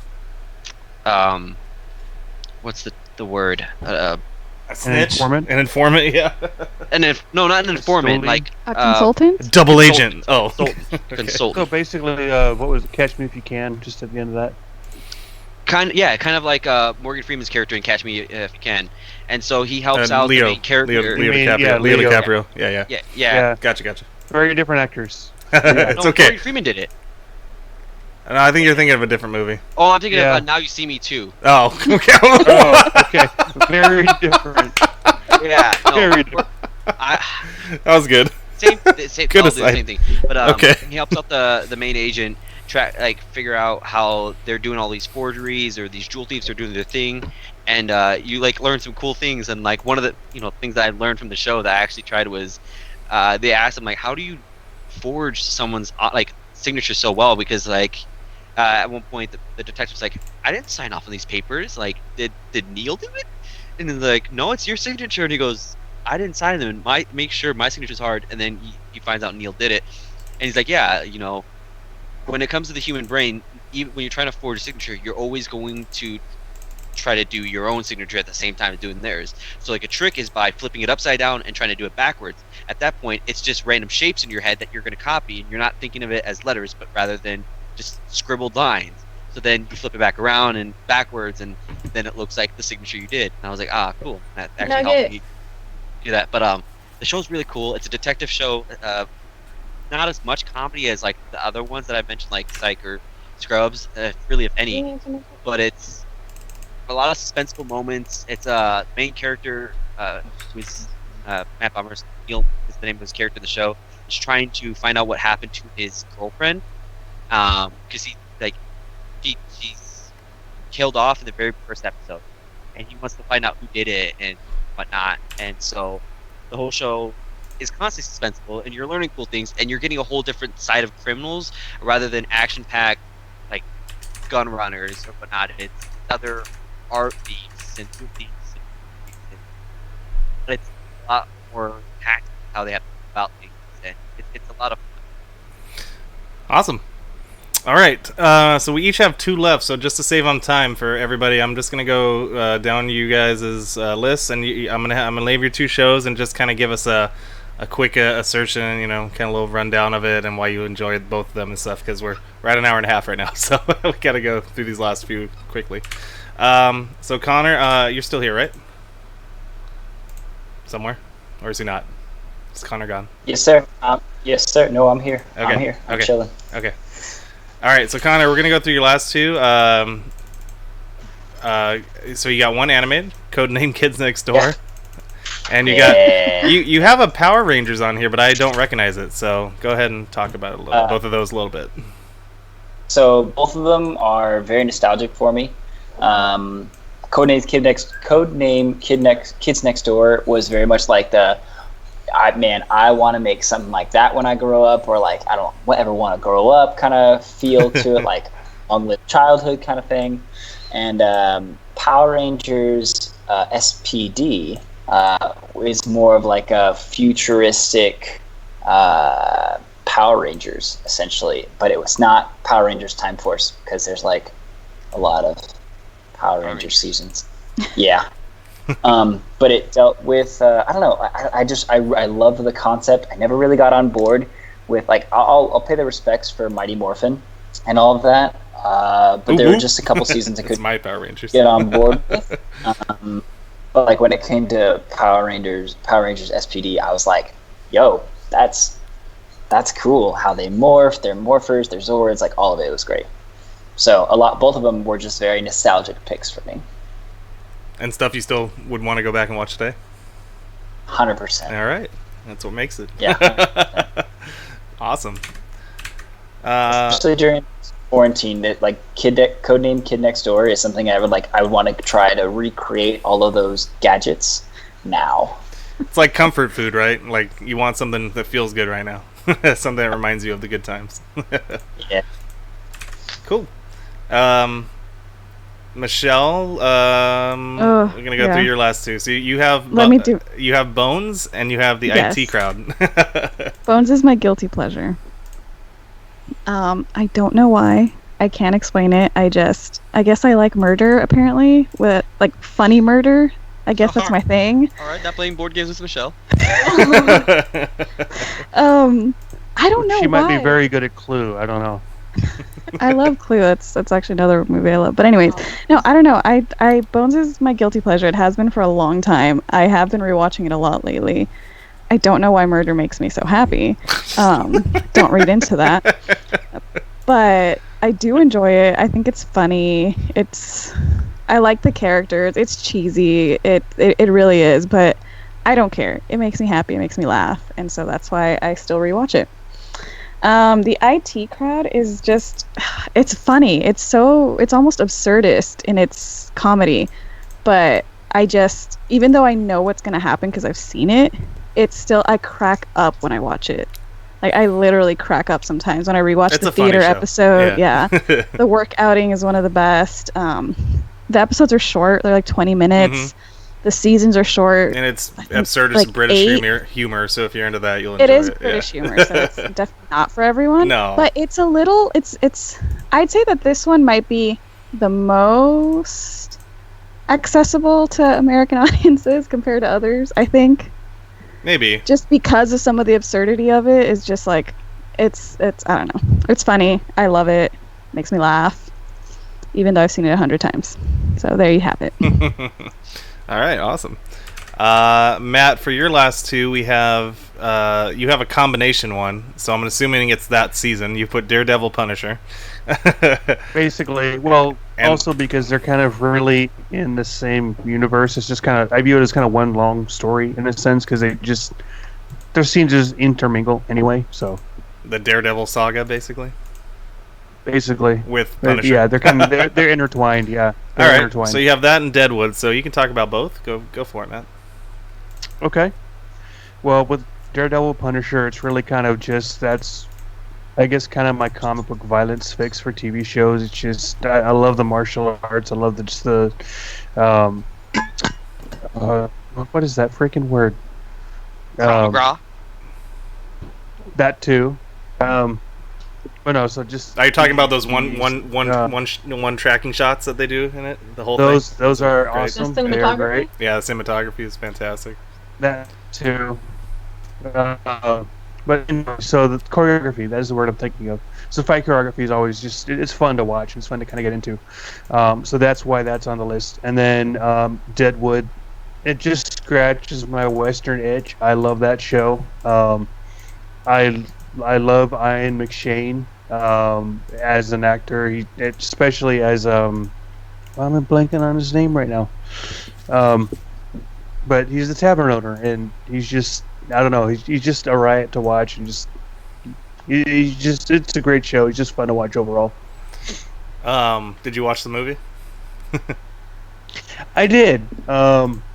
Unfortunately, I don't remember a whole lot of it because I was extremely drunk when I watched it. Might be worth going back and watching. I will go back and watch it. I was kind of like, because that was one of the things. It was like, whiskey in the old times, so I'm drinking whiskey while I'm watching the Western. And I feel that. I feel that. Unfortunately, I didn't. Yeah. So I'll watch it without the whiskey and see how I like it. I remember enjoying it, but yeah, I'll have to go back sober. Okay. Perfect. All right. Let's move on to Dan. Your last two here. You got your number 3 and your number 2. You have Supernatural and The Witcher, which is the most modern one of all these lists, and it's still going. Yeah. So, but I didn't put the preferences before, so I'll allow. Yeah, that's okay. So, The Witcher, I feel like I just love it. I think it's great. I feel like a lot of people who watched it have enjoyed it. I've heard very few people say they didn't enjoy it, but like that's also because it just wasn't their cup of tea in the first place. If you've ever watched Game of Thrones, I recommend it. You should watch it. It's gonna this one. So I need to clarify this. It is based off of the books, not the Yes. games. And for people that have played The Witcher 3, and that's the only one that they played, Yes. Witcher 3 is not canon. It is Right. not based off the books. It is just kind of like they wanted another game. Yeah. They made that game, and it just happened to be really, really good. Although the Wild Hunt is a thing in the. book, yeah, the Wild all Hunt is the part of the games universe. are. Yeah, but all the games are also kind of an unofficial sequel to the books. So Yeah, and I that's think true. recently the author kind of like allowed it to be kind of like he's kind of accepting it, but it took a lot of years for him to kind of get to that point Yeah. to be like, all right, As far fine, as it's I'm okay. aware, 3 is the one that is. As far as I know, the first 2 kind of follow the books a little bit in some way, and the third Nope. one's just kind of like its own thing. No, not like the same time period, but like Uh-huh. they take a lot from the books, whereas the third one does not. I Besides mean, Wild, no, the third one has some kind of like Easter eggs and kind of callbacks to the books, but storyline wise overall, it takes place after the books because the books more or less end up where. I guess I can't really say it because I don't want to be spoiling for Yeah, anyone. no, don't spoil. But basically, it's two different timelines, basically, Yeah. and there's a reason why. Yeah, there's a reason why Geralt comes back in the first game with amnesia, and he doesn't have that in the books. So yeah. So So like it's okay. Yeah, just talk the on. show Just, is following- yeah, talk yeah, on the yeah. show. There you go. The show is following the books. So if you're worried about like if you're watching Game of Thrones and you're worried about this having a terrible ending, no, books have an ending. All right, they're not ongoing like Game of Thrones. If they go up, and you're just gonna enjoy it the entire way through, and it's not gonna be something like where every episode you're like getting 20 different characters, trying to follow each time, like trying to follow each character, follow each story, and then like someone gets killed off. No, you're following one character the entire time, and you're having fun while it fights monsters. Now, Supernatural is this is a sad reason for why I like Supernatural. Like Oh, hold on, warble. what's that? There you got a little Skype warble. It's all right. Go ahead. All right. Supernatural is about like the first season starts off as about two brothers trying to find their dad who went on a hunting trip, and in the show, hunting means going down and hunting mythical monsters and creatures like werewolves, zombies, ghosts, and all that type of deal. And I got into it because I love the lore behind all the creatures. Like they tell you how to kill them, how to fight them, where the lore originated, and it was pretty cool. It's kind of informative. The show obviously ramps up and gets like really out of control now that's on season 15. It goes from like fighting fighting ghosts with iron It ended, right? Is it still going? the last season right now. Oh my lord, the no. show. It's hilarious. Like And I it's- don't want to spoil it. No, because it's fine. I'll never watch it, but it's got one of those cult followings. It's got one of those cult followings that like I've never seen before at conventions. Like it's crazy to me. I plan on getting It's- the tattoo that Dean Winchester has once No. I like the one on his chest. Yeah, the one on his chest. I plan on eventually getting that, like once I get in a better shape. Like not the round shape that hurt me, but like when I've earned that tattoo. But the reason I really grew attached and loved the show was because it's about two brothers that like would literally let the world burn for the other one, but then they also like we can't let the world burn, and so. And my brother and I never had like that type of relationship, but so I used that as like a surrogate for that type of relationship that I wanted with my brother, and he's not around anymore, so like I had to keep watching the show to keep that connection, and a lot of people gave up after like I think the 5th or 6th season because they're like, all right, now this is getting too wild for me, and I'm like, I can't, like they have the brotherly love that I wish I had, and on top of that, I'm already invested with these characters. I love to see what's going to happen next. So if you like crime fighting brothers fighting demons, 'cause it's like a monster hunting detective show at the same time because they're trying to figure out shit, and it just gets really wild and really crazy in the newer seasons, but it's so much fun. The only thing I think everyone has the same gripe with is that the two main characters have the same fault every time. Like you're just like just tell him what happened. Stop lying because that's how this happened for the 3rd time. Like So what's funny about the show is besides the fact that I had no idea what it was until I started going to conventions, I stumbled upon it. I remember one time when I was like going through this list, I can't remember what I was writing an article for, but I was trying to do this list and it was like, top iconic movie and TV cars of all time, and their car was for some reason on the list. I'm like, I've Yeah, never Paul. heard of this show. Why is this Yeah, Paul, car baby. on this list? Yeah, baby. So when I worked at Disney, I had a poll one time because I was kind of curious, like, who's everyone's favorite character from Supernatural, and the winning poll was Baby, the car. Wow, that's so. So it's definitely got its own little cult following that's like crazy, like huge apparently. Like me and Michelle would talk about it, like, wow, this show is so crazy popular with like a certain sect, but it's so weird, and it's a CW show. You know, it's that show is what got me into rock and roll. Is because of Dean Winchester and Baby, like him playing all those songs in Hala. Well, they did something right. I'm sure they're gonna be hurting when it's gone because I know it's their #1 show. So, oh well. All right. Let's move on to Katie's last two, and then I'll do my last two, and we'll get out of here. Katie, so for your last two, you had two very different shows. You had Breaking Bad, and you have the Fresh Prince of Bel-Air. That's right. So go ahead. Okay, the Fresh Prince of Bel-Air is, everyone knows the intro song, and Will Smith is really getting his start. He's charismatic, he's super funny, everything is like just fresh, even though it's like, back, what is it, like 90s? Yeah, early 90s. Yeah, early 90s, and everything is just so drenched in just early 90s, like the outfits and like just how he behaves, like school that he goes to. It is just one of those shows you can watch and just really just dive into the world.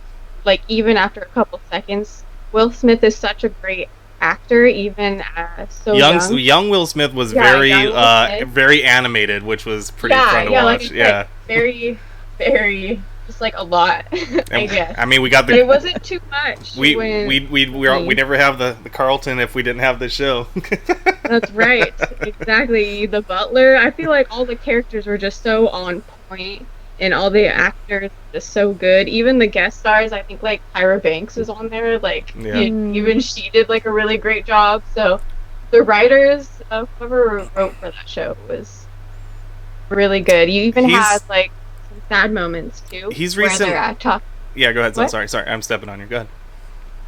They've had some sad moments too, where Will Smith is talking about like how his dad like comes back for an episode, and then he's gonna go with him, and then he gets let down, and he just like starts breaking down. Mm-hmm. Right. Well, like, why doesn't he love me?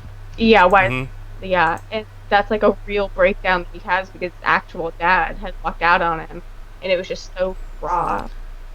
Will Smith recently on his YouTube channel, because Will Smith's a YouTuber now apparently, talked about it in one of the episodes. Like he did a full deep dive on like behind the scenes of the making of that show, and like why he decided like it ended on his terms. Like he wanted it to be like a certain ending in a certain way. Like I guess the studio wanted like 3 more seasons out of it, but he wanted to end it like the certain way. And every episode past the first season, like he had a hand in writing it. So it was pretty cool to listen to all that kind of stuff. Wow, and he's so young too. I was gonna say I'm not sure how much like ad-libbing he did, because I'm sure like he did his own spin on it. I can't see him going by the script because he's just so like wild. But always a good watch, especially in the quarantine. I really just like watch it, and it's like it takes a load. It's comfort food, right? Like I was saying, go into the world. Like this is good. Like, all right, from something feel good to something just tragic and like a tragedy in itself. Anyways, so we have this beautiful story. Oh, okay. It's probably one of the best TV shows that ever aired, and it is. I will agree with you.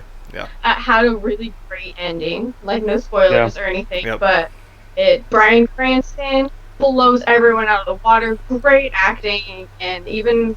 This is like the first time I had seen him after like Malcolm in the Middle, where he's just like this funny guy. Same actually, and then he just brings honestly, his freaking A game. Like everyone is just even behind the scenes. They're like, he's just like gold. And his supporting cast and crew are really great too. We have Aaron Paul. And this show made really Aaron good. Paul, Aaron Paul, the co. Giancarlo Esposito as Gus Fring. one of the best villains in TV of all time. Oh, good. Yeah. Yes, the way that they did him, just Yep. so good. And come on, I mean, Saul. It's got a spin-off series. That character was insane. I was gonna say, we have our spin-off even after that. I'm still watching. It's still going. The Better Call Saul. I never saw it, to be honest. I watched 2 episodes and never got into it. I mean, yeah. Really freaking good. Yeah, is it? God damn It is. Like, why is it so good? I know Michelle's brother loves that show. Her brother and her dad, I believe, love that show. Oh yeah. Even Yeah, Elvis Dad's addicted. in the movie. It's worth the watch. Even that one was really good. A lot of people didn't love the prequel movie. I love the movie, or I guess it's kind of a prequel movie. Yeah. Sequel. It goes back and forth. It wraps up Jesse's story. Yeah. Yeah. Yeah. It's just like I an enjoyed it. story for Jesse. Or Aaron Paul or whatever. Yeah. Anyways, super great. 10 out of 10. 10 out of 10. One of the best series out there. Even for Rotten Tomatoes, IMDb, top, like, whatever. You know, it kills And it. that It was- freaking kills it. Yeah, and that was one of those shows where, like, you start off really kind of rooting for the main character, and then there comes a switch where you're just like, I fucking hate this guy. You have to rewatch it, too, because you Yeah. get something else. Like, you see each, like, different character has their own little path, and you're like, oh, man, don't do that, because you know it's about to happen, but, they're going to do it anyway. I mean, I guess I don't want to spoil it, but I feel like everybody's seen the show, but I won't name the exact thing that happens when that moment that Matt just talked about, but it's for those who know, it's the girlfriend and Jesse's thing that happens. I won't say what happens, but it's at that moment in the show where I was like, I went from loving this guy to now I want him to die. Like that was so. They did that on purpose. I know. It's good. It's good writing. It makes you character literally dies. hate this character that you've loved for 4 Yeah. seasons. Like. Yeah. I still hate Skylar. Kind of the nice thing too is like the way they kind of tease that out over the episodes over the seasons is like you get hints that he's capable of that sort of thing. You're like, nah, he won't go that far. He won't, like, there's always something that kind of bring you back, and then that threshold's crossed, and you're like, nah, Shock I'm and done. awe. Yes. Yeah. Definitely in shock and in awe. Yeah. So there you go. If you're one of the 1% that haven't seen it yet, please do yourself a favor. You haven't seen it, Dan? I Dan, should go you on. would We're love gonna wrap this it up. movie. Yeah. Or a show. You would love the show, Dan. Oh, I know. I've heard. I'm getting around. Oh, every Dan, you haven't seen it? No, No. you would love this show. On Netflix. I mean, Based what on do you do? on your picks, man, you would love this kind of a show. Like you would love this. Oh yeah. Yeah, I keep beating myself up for like. So when it comes down to The Office and that one, I'm like meh about The Office, but Breaking Bad, I keep telling myself, dude, I need to watch this. Yeah. You really do. Yeah. You will not stop either. And very, according to our title here, this very rewatchable too. Like I love to still go back sometimes. The Fly episode, one of the best episodes of TV cinema ever. You liked the. I loved the Fly episode. That was amazing. Just that it was all one room, like that little descent into like madness. Oh, so good. I could go on and on about this show. Nah, fuck the Fly episode. Oh, I don't know, man. I love that episode. There's so many good episodes, though. That's what I was trying to. Yeah, but I just hate the director. Okay, well. It's purely based on emotion. Mm-hmm. All right, so we'll wrap it up here with my 2, and then we'll get out of here. So I think one of mine at least crosses over with a couple of you. I know at least Michelle. So for my last one, I have a show that I still watch to this day and still watch reruns of all the time, and it's Community. Fantastic show. Just came out on Netflix, so I'm just now watching it. Is it out on Netflix now? I've had to watch it on Hulu all these years. No, they just put it up. They just put it out, so I just started. We're ending watching it this. for the Goodbye, first time. everybody. No. So no spoilers. I'm like only on season 1. Okay, It's good. a lot. Okay, so yeah, I won't go too much into it. But before I talk about it, has everybody else seen this or? No. No? Okay, cool. Yeah, So just me and Michelle then, basically. All right. Katie, I feel like you're gonna love it. I hope. I'm like episode 23 on the first season. Okay, good. Wow. Oh, there, sweet. Yeah. So this is one of those shows that, kind of going back to last episode that me and Dan kind of touched on with our couple of our selections, that kind of it came out at a time in my life when I was transitioning from a certain point to a certain point, so I have a little emotional connection to it. And it's about like look at the cast. I may put it up on there, but you know the cast, and especially I was going back to college right when this came out, so I was like, I'm an older adult, like I was relating to like almost all the characters in this show. And it was so fun to just watch like them interact with people, and I'm like, this is like it was just kind of that perfect melding of timing. I actually started watching it after the third season because I didn't know about it at the time, and NBC was doing a terrible job marketing it, like they didn't care about it. So I had to go back and binge it basically, and then I caught up, and then we all know about the well, we don't all, but me and Michelle know about the Yahoo debacle that happened. The fiasco. Yeah. But this is just a great feel-good show. I highly recommend it. It's it's got Childish Gambino in it. It's got Joel McHale, Allison Brie, Ken Jeong, like Ken Jeong before he was like famous Ken Jeong. Like it was. He's still wild. Yeah. Cannot be normal. Gosh, who's his name's escaping me. I'm looking right at his face. Chevy Chase. Chevy Chase, yes, he's got the legend. Although only for 4 seasons, unfortunately. But that's a whole other thing. That was a unfortunate incident behind the scenes. Behind the scenes, apparently he's the worst. Yeah, but his character on screen is pretty awesome. It's hilarious. But yeah, it's just about all these people from different walks of life coming back to college for whatever given reason that they messed up, or they want to continue, or they just want to take an elective, or be it as it is, and it's just fun watching them have adventures together. Like literally, it's fantastically written, and too.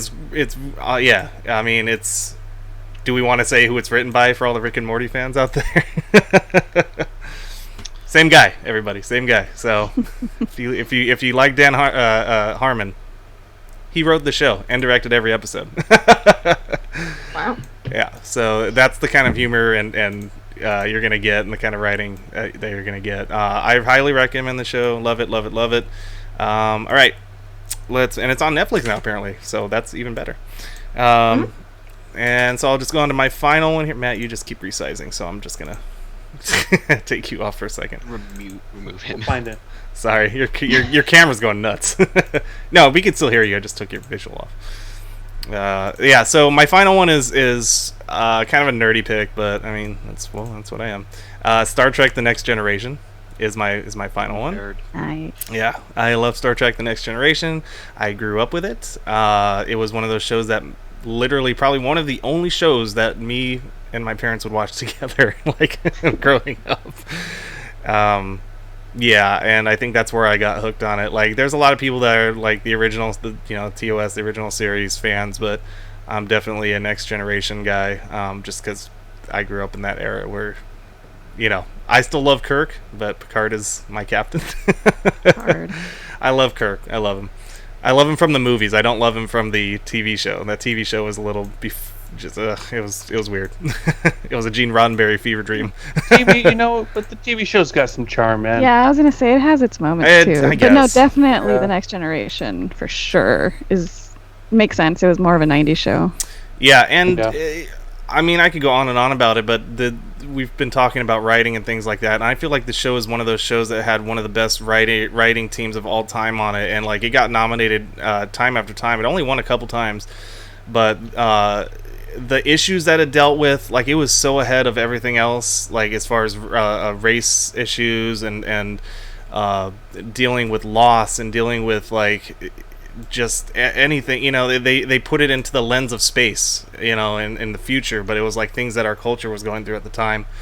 And I didn't come to appreciate that till obviously on a second rewatch when I was in my later years, but visually great, everything for that time period. It was fantastic. It had one of the best endings of any show. Like, a lot of these shows we've been talking about, for besides a few, don't have a great endings. This show had one of the best endings. Although now they have Picard out, so I don't know. I haven't watched that yet, and I kind of don't want to because I don't want to ruin my love of like. I've heard good things. Yeah, Yeah, I don't I've heard know. good things too. I might check it out. I'm not paying for CBS All I Access. was gonna say. Is it for free? Yeah. Is it still for free? No, it's CBS All Access. Like a free trial? Yeah, you can get a 1 week free trial. Knock it out. Knock it out. There you go. Yeah, true. I don't think that's what everyone, like what everyone did with Disney Plus and The Mandalorian. So. Yeah. So yeah, Star Trek: The Next Generation. It's a great, amazing show. If you haven't seen it, do yourself a favor and go and watch it. I know it's early. Some of this stuff is like it's early, 90s, mid 90s kind of TV, but the subjects dealt with, the acting is fantastic. Jonathan Frakes, obviously, it's I can't. Brent Spiner as Data. Yeah. One of the most emotional, non-emotional characters of all time. Like it's so crazy to watch. It's great. So I don't know if you guys have seen it. I know Michelle and Matt have seen a few of them. I don't know if Dan or Katie, you've seen it at all. If you want any input. No, okay. It's good sci-fi. It's really good sci-fi. It is. Yeah, it's good sci-fi. If you want sci-fi, watch The Next Generation and watch Doctor Who. There you go. There you go. There you go. I saw this, actually, kind of reminds me, I saw this meme. I know I sent it to you before, but I saw this meme a while back where it was kind of a mashup between Picard? Star Trek and Princess Bride. Oh. And it was like, yeah, so it was like Picard going to Wesley Crusher, and like, that whole thing where it's like, good work today, Wesley. Almost like you kill in the morning, but if not, and he's saying that to Wesley, and she's like freaking out, like, what the hell? That's pretty good. Yeah. The movies you really don't need to watch, but you can. The only one I would recommend is First First Contact. Contact. Yep, that's the only one I would recommend. I didn't. Generations First was. Contact. Eh. Maybe. Insurrection was like. I don't Where know. Tom Hardy got his start. Yeah, as the young. Spoilers for a stupid movie that was 30 years old, but yeah. But yeah, as the clone of Picard, yeah. And then what was it? What was the Nemesis? The Nemesis. Eric Bana one? That was the Eric Bana one, yeah. Oh. Yep. So. But yeah, First Contact. First Contact's worth a watch because it's definitely it's the Borg one, and yeah, that's some of the best sci-fi they do is when they do it with the Borg. So. Yeah. And it's creepy too, that movie. Actually, now that I think about it, like there's some horror scenes in that movie. Is. Yeah, there's some body horror in that one. Yeah. All right. That's it for us, everybody. Thank you guys for coming through. Thank you for sharing your love of TV show with us, the small screen, and everything that you want to go back and rewatch, and sharing it with the audience. Maybe giving them something to do during this time of staying indoors and staying away from other people. For Michelle, Matt, Connor, Dan, Katie, I am Eric. Thank you, everybody, for tuning in. Go check us out everywhere podcasts are distributed, or right here on youtube.com/thatgeekshow, and the number 1. And we will see you guys on the next one, where we talk about our top replayable video games of all time. So that'll be the little teaser for the next one. If you guys also have some, leave them in the comments below, or reach out to us on the social medias at Twitter and Instagram. That Geek Show, all one word. Thanks, everybody. Stay geeky. Thank you, everybody, for coming in. Dan, Katie, Michelle, Matt, Connor. Appreciate you guys. Bye. Bye-bye, all. Bye. Stay geeky.